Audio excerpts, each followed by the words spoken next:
Hello everyone, कैसे हैं आप सब। I hope each and every one of you is doing absolutely good. Welcome to mister biology academy. Myself Avinash Srivastava. I am a biology educator in NEET UG category since 14 years.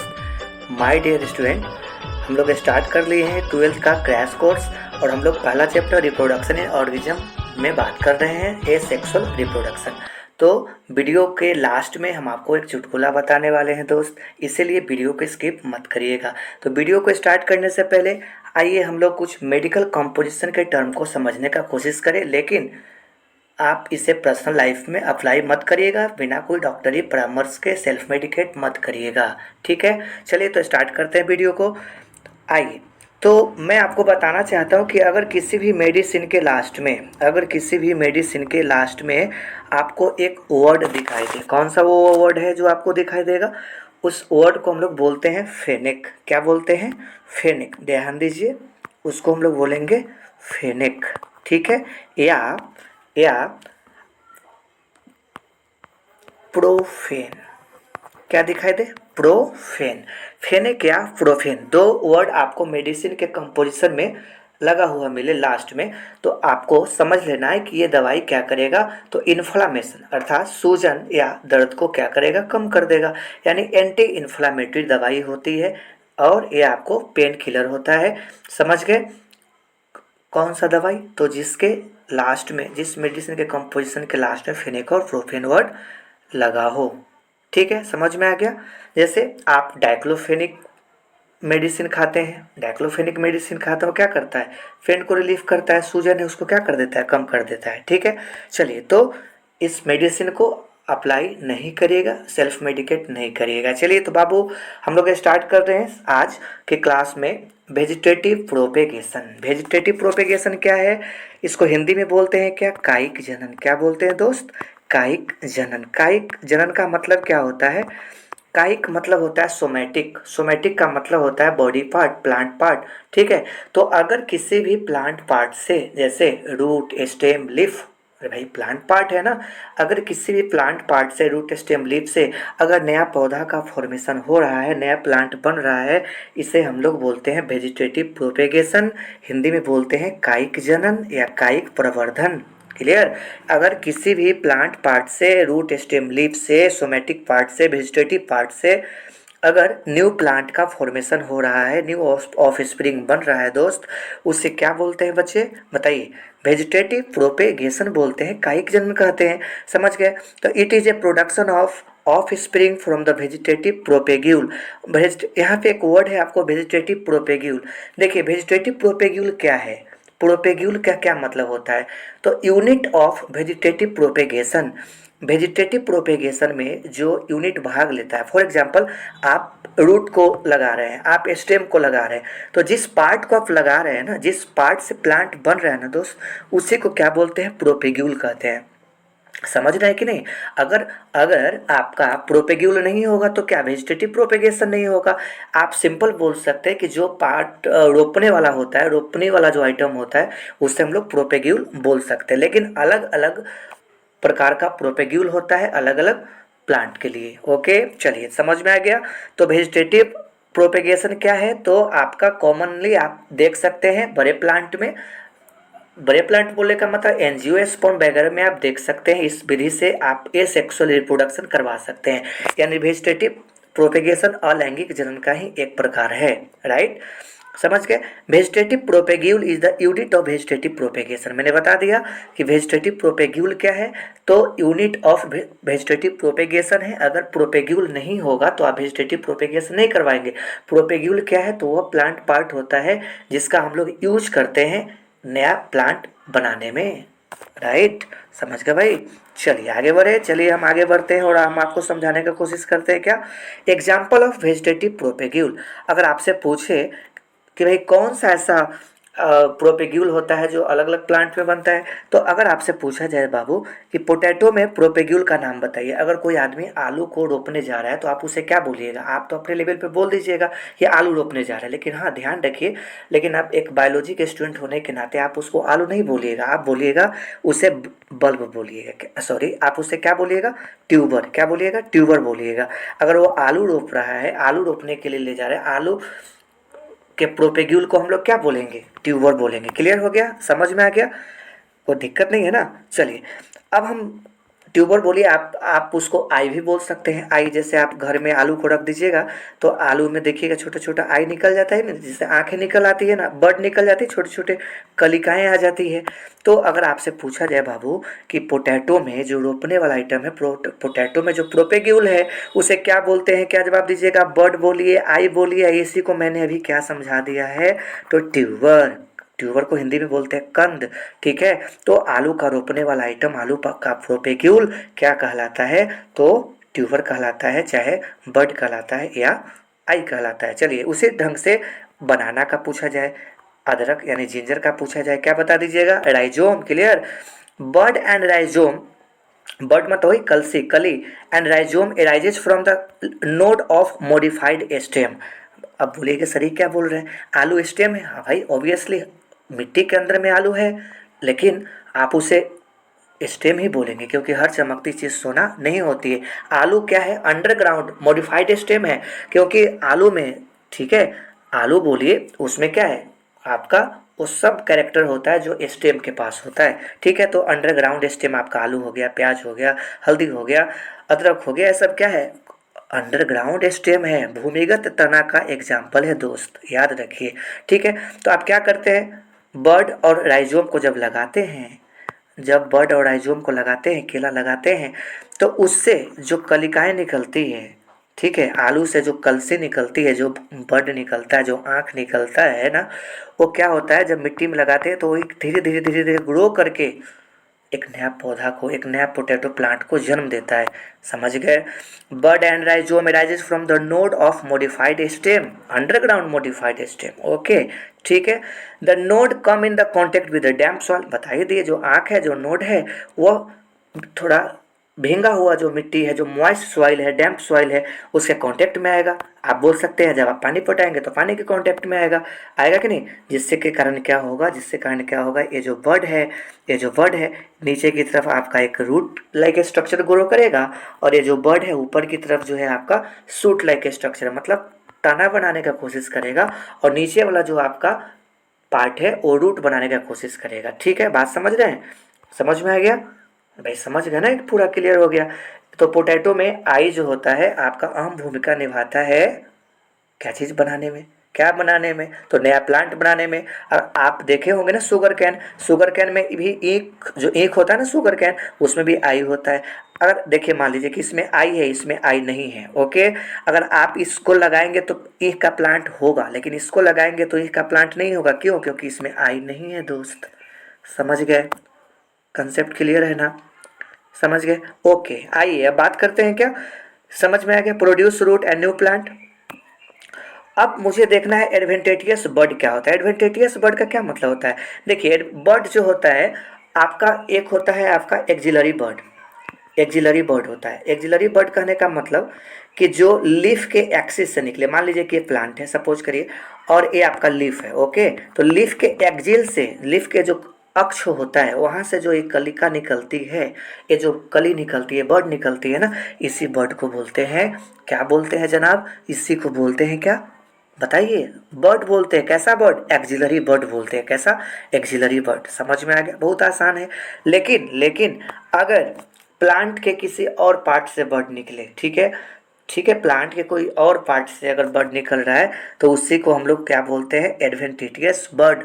For example root से निकल सकता है, बोलिए, stem से निकल सकता है कि नहीं? लीफ से निकल सकता है बर्ड। आप पढ़ेंगे आगे, कॉलिन बर्ड होता है, ठीक है, आप कॉलिन बर्ड पढ़ेंगे। इसके अलावा आप आगे चल के एक्जिलरी बर्ड तो मैंने अभी आपको क्लियर कर ही दिया, ठीक है। उसके अलावा आप टर्मिनल एपिकल बर्ड पढ़ेंगे, तो ढेर सारा बर्ड होता है जो हम आपको मोर्फोलॉजी में पढ़ाएंगे। तो एडवेंटेटियस बर्ड जो प्लांट के किसी और पार्ट से निकल रहा है उसे क्या बोलते हैं? एडवेंटेटियस बर्ड। फॉर एग्जाम्पल की मैं बात करूँ, अगर लीफ से बर्ड निकल रहा है, देखिए ये लीफ है, अब यहाँ से छोटा छोटा कलसी निकलेगा, पत्ता जैसा स्ट्रक्चर, छोटा सा लिफ लाइक स्ट्रक्चर निकलेगा, निकलेगा कि नहीं? तो ये जो बर्ड लाइक स्ट्रक्चर निकल रहा है बाबू, किसमें? एक पेड़ है पत्थर चट्टा, हिंदी में बोलते हैं, अंग्रेजी में बोलते हैं ब्रायोफाइलम। एक और पेड़ मेरे जुबान से सुनिए, कलेंचू। ब्रायोफाइलम और कलेंचू में जो लीफ है, मान लीजिए प्लांट है, प्लांट में क्या लगा हुआ है, लीफ, लीफ से छोटा छोटा और लीफ निकल रहा है, आप इसको बर्ड भी बोल सकते हैं, कोई इशू नहीं है। जब ये प्लांट क्या करेगा, इस लीफ को नीचे गिरा देगा तो इस ये तो लैमिना जो है ना, ये प्लांट, ये जो पत्ती हैं तो सड़ जाएंगे, और ये जो बड है ये मिट्टी में लग जाएंगे और नया प्लांट बन जाएगा कि नहीं। तो आप क्या देखें, यहाँ पे नया प्लांट का फॉर्मेशन किससे हो रहा है, लीफ से हो रहा है, अजूबा है कि नहीं। इसी को अजूबा मतलब क्या, ब्रायोफाइलम को हम लोग अजूबा का पेड़ भी बोलते हैं, ठीक है। ये बात भी अजूबा है और पेड़ का नाम भी अजूबा ही है। ओके, चलिए, तो एडवेंटेटियस बड ऑफ ब्रायोफाइलम क्लियर हो गया। दे राइजेज फ्रॉम द नोच of the margin of leaf, हमने क्या बताया, हमने आपको क्या बताया, अब मैं आपको डायग्राम दिखाऊंगा, डोंट वरी। मैंने आपको बताया कि लीफ है, लीफ के मार्जिन से, लीफ का जो किनारा है उससे छोटे छोटे वर्ड निकलते हैं, ठीक है। और ये जब पत्तियां जमीन पे गिरती है तो पत्तियां सड़ती है और वहाँ वो जो बर्ड है मिट्टी में लग जाते हैं और नया प्लांट बन जाते हैं। क्लियर। तो आप देख रहे हैं ये सब किसका एग्जाम्पल है, प्रोपेग्यूल का। ये जो एडवेंटेटियस बर्ड है प्रोपेग्यूल है।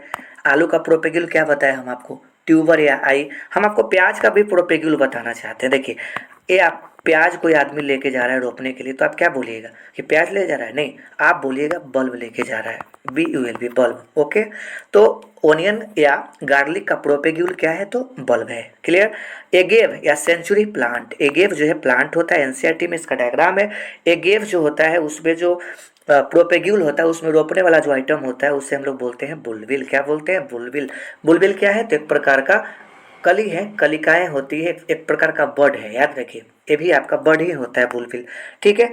अगर पूछा जाए वाटर हाइसेंथ, जल, वाटर हाइसेंथ समझ रहे, जलकुंभी जिससे हम लोग बंगाल का आतंक कहते हैं, इसी को ना विदेश से लाया गया था, हमारे इंडिया में लाया गया था, क्यों, ब्यूटीफुल फ्लावर और शेप ऑफ लीफ के कारण। अब भारत के नदियों में इतना तेजी से ग्रो किया कि पूरे पानी में से ऑक्सीजन को क्या कर लिया, खींच लिया, जिससे कारण जल में रहने वाले जो मछलियां थी उनकी डेथ हो गई ऑक्सीजन की कमी के कारण, और इससे हम लोग बोलने लगे बंगाल का आतंक। किसे, वाटर हाइसियंथ और इकोर्निया को, इसी को हम लोग बोलते हैं इकोर्निया, इकोर्निया भी बोलते हैं। अब देखो वाटर हाइसियंथ का कमाल देखो, ये एक पेड़ है, पानी में रह रहा है, मान लो कि यहाँ पर पानी है, ओके, थोड़ा सा हल्का सा पानी हम आपको यहाँ पर ड्रॉ कर रहे हैं, ठीक है, पानी है। अब यहाँ से क्या होगा कि एक लेटरल ब्रांच निकलेगा, साइड से एक ब्रांच निकलेगा, ब्रांच निकल गया। अब यहाँ से देखिए ये ब्रांच से यहाँ पे एक नोड है, आपको नोड दिखाई दे रहा है। अब इस नोड से नीचे की तरफ रूट निकलेंगे, ऊपर की तरफ आपका सूट निकलेंगे, निकल रहा है एक। और ये जो आपको ब्रांच दिख रहा है, लेटरल ब्रांच दिख रहा है बाबू, पानी में है ना, तैर रहा है जलकुंभी, ये जो लेटरल ब्रांच है दोस्त, इसी को बोलते हैं ऑफसेट। क्या बोलते हैं, ऑफसेट। अगर सेम चीज़ अगर ज़मीन पे होता तो क्या बोलते हैं, अगर ऐसा ही कंडीशन, ये तो मैंने पानी में बताया, ज़मीन पे होता तो क्या बोलते हैं, आप बोलते सही, तो घास में हम ऐसा देखते हैं, यस आप सही हैं, घास में ही ऐसा देखते हैं। अगर ज़मीन पे आप देखते हैं ना, एक घास का पेड़ है, एक घास है, फिर यहाँ से ऐसे निकल रहा है, फिर आगे बढ़ा दीजिए, फिर यहाँ एक नोड बनेगा, बनेगा ना, फिर यहाँ से थोड़ा थोड़ा पत्ती बनेगी, फिर बढ़ाते जाइए, इस ढंग से देखते हैं ना, पूरा घास एकदम पूरे ज़मीन पे फैल जाता है। तो ये मैंने पानी वाला सिचुएशन बताया है। तो पानी वाला सिचुएशन में ये जो स्टेम आपको दिखाई दे रहा है, ये जो स्टेम, लेटरल स्टेम जो दिखाई दे रहा है, इसे बोलते हैं ऑफसेट। क्या बोलते हैं, ऑफसेट। लेकिन अगर यही ज़मीन वाला में होता, अगर कहाँ पे होता तो टेरेस्ट्रियल होता, ठीक, ये तो एक्वेटिक है, एक्वेटिक है। अगर ज़मीन पे होता तो इसी चीज़ को बोलते हैं रनर। क्या बोलते हैं, रनर, RUNNER। तो रनर कहाँ पे देखने को मिलेगा, टेरेस्ट्रियल में। एग्जाम्पल क्या हो सकता है, ग्रास होगा। और एक्वेटिक रनर, घुमा के पूछ रहे एक्वेटिक रनर कौन है, तो क्या बताइएगा, ऑफसेट है। बताया ना, ऑफसेट किस में देखने को मिलेगा, जलकुंभी में, बताइए, जलकुंभी में देखने को मिलेगा। क्लियर। चलिए, ये समझ में आ गया। रनर भी, रनर का एग्जाम्पल हम आपको बता दिए, ग्रास, स्यूकर अभी बताते हैं, 1 मिनट। ट्यूबर ये आपको याद हो गया, पोटैटो में। बल्ब बता दें किस में बल्ब होता है, बताइए, बल्ब होता है किस में, तो ओनियन में, गार्लिक में। अब यहाँ पे यहाँ पे एक टर्म आपका आ गया क्या, स्यूकर। अब देखो भाई स्यूकर क्या है भाई, अब स्यूकर क्या है उसको हम थोड़ा सा आप देखिएगा, वेजिटेटिव प्रोपेगेशन देखिए, यहाँ पे क्या है, ये प्लांट है, मान लीजिए ये आपका मिट्टी है, ज़मीन है। अब यहाँ से क्या होगा, ये जो अंडरग्राउंड ये मिट्टी है ना, अब यहाँ से क्या होगा दोस्त, यहाँ से क्या होगा, यहाँ से एक एरियल स्टेम निकलेगा नीचे, देखियो ज़मीन में ही ग्रो कर रहा है, ऑब्लिकली तिरछा ग्रो कर रहा है, और ज़मीन को फाड़ते हुए ऊपर निकल जाएगा, निकल गया ना। इसको हम लोग क्या बोलेंगे, इसको हम लोग बोलेंगे स्यूकर। ऐसा देखिएगा केला के पेड़ में ऐसा होता है, यहाँ से ये आपका नीचे जड़ है और यहाँ से यहाँ एक पेड़ निकल जाता है कि नहीं, छोटा छोटा बिट निकल जाता है, केला का थम निकल जाता है कि नहीं। तो इसे हम लोग क्या बोलते हैं, इसे हम लोग बोलते हैं स्यूकर बोलते हैं। और स्यूकर किस में देखने को मिलेगा, PCV, physics chemistry biology. No, P का मतलब होता है पाइनएप्पल, पी का मतलब पाइनएप्पल, और सी का मतलब क्राइसैंथेमम, क्राइसैंथेमम पेड़ होता है, गुलदाउदी का फूल होता है। बी से बनाना, ठीक, याद हो गया PCV। ओके, चलिए अब आप एग्जाम्पल देख लीजिए भाई, अब डायग्राम देख लीजिए एनसीईआरटी का क्या है। तो आपका आलू का डायग्राम यहाँ पे दिखाया गया है, आलू में आपको आई दिखाई दे रहा है, ठीक है। और यहाँ से देख रहे हैं छोटा छोटा आँख निकला हुआ है, जर्मिनेटिंग आई बर्ड है, आँख अकुड़ रहा है, बर्ड कलिका निकल रही है। ये आपका राइजोम है। राइजोम बोले तो राइजोम किस में होता है बताइए, अभी जैसे बताया था जिंजर में। भाई राइजोम क्या है, प्रोपेग्यूल है। किसका प्रोपेग्यूल है, जिंजर का ना, अरे हल्दी का ना, हल्दी का, जिंजर का, केला का भी याद रखिएगा, केला का तो शुक्र है ही। और कभी अगर एग्जाम में आ जाए तो राइजोम भी लगा दीजिएगा। ओके, चलिए, तो ये आपको क्या दिखाई दिया, ये आपको दिखाई दिया क्या, बताइए जल्दी जल्दी बताइए। ये आपको अदरक है, अदरक में यहाँ पे क्या है, छोटा आप देख रहे हैं ना, रूट निकल रहा है। इस रूट को हम लोग क्या बोलते हैं, एडवेंटेटियस रूट। ये सब आप पढ़ेंगे आगे मोर्फोलॉजी में, अब आगे नहीं पढ़ेंगे, 12th का 11th में ही पढ़ चुके हैं। एक है आपका बर्ड है, ठीक है, क्लियर हो गया। अब नीचे देखिए, हम नीचे आपको क्या दिखाई दे रहा है, ये आपका बुलबिल है, देखिए ना, कोढ़ी कोढ़ी जैसा दिखाई दे रहा है ना, बर्ड जैसा। ये आपको किस में देखने को मिलता है बुलबिल, ये गेव में, सेंचुरी प्लांट में। गेव को सेंचुरी प्लांट भी बोलते हैं, सेंचुरी प्लांट। ओके, ये आपका क्या है, ब्रायोफाइलम, पत्थर चट्टा का पेड़ है ना, देख रहे हैं ना, पत्ता लीफ के मार्जिन से निकल रहा है ना छोटा छोटा एडवेंटेटियस बर्ड, भाई निकल रहा है ना, देखिए, समझ गए बाबू, क्लियर है। ऑफसेट आ गया, ऑफसेट देखिए, वाटर हाइसिंथ में ऑफसेट बन रहा है, देखिए यही ऑफसेट है ना, क्लियर हो गया। चलिए, तो आई होप आज का लेक्चर आपको अच्छे ढंग से समझ में आया होगा। वेजिटेटिव प्रोपेगेशन हमारा कंप्लीट हो गया। शॉर्ट कोर्स है, इसीलिए क्या करना है कि पूरा फुल डिटेल अगर आपको पढ़ना है तो मेरे चैनल पे बहुत ही जल्द आपका नेट का हम स्टार्ट करने वाले हैं, तो उसमें आप फुल डिटेल पढ़ लीजिएगा। ये आपका केवल और केवल बोर्ड एग्जाम पास कराने के लिए शॉर्ट कोर्स पे हम लोग बात कर रहे हैं अभी। ओके, चलिए, तो बाबू वादे के मुताबिक हमने आपको बताया था कि एक चुटकुला भी बताने वाला हूँ दोस्त, तो आइए स्टार्ट करते हैं। चुटकुला क्या है, चुटकुला क्या है हम आपको बताते हैं। करवा चौथ के अवसर पे एक महिला क्या कर रही है कि दुकान के में जाके और सभी चूड़िया को देख रही है, मतलब दुकान में गई और सारे चूड़िया को एकदम वन बाई वन करके देख रही है। अब महिला पूरा ढूंढ ली तो महिला बोलती है, सामने वाले डब्बे में क्या है भाई साहब। दुकानदार बोलता है, बहन जी रहम कर दीजिए थोड़ा, उससे मेरा लंच है। समझ में आया, फनी लगा। अगर फनी नहीं लगा तो फिर हम आपको नेक्स्ट क्लास में और भी फनी चुटकुला बताने का कोशिश करेंगे, ठीक है। Take care and thank you so much student. इस वीडियो को लाइक शेयर और सब्सक्राइब करना मत भूलिए, अधिक से अधिक शेयर करिए, ठीक है। चलिए, थैंक यू टू ऑल।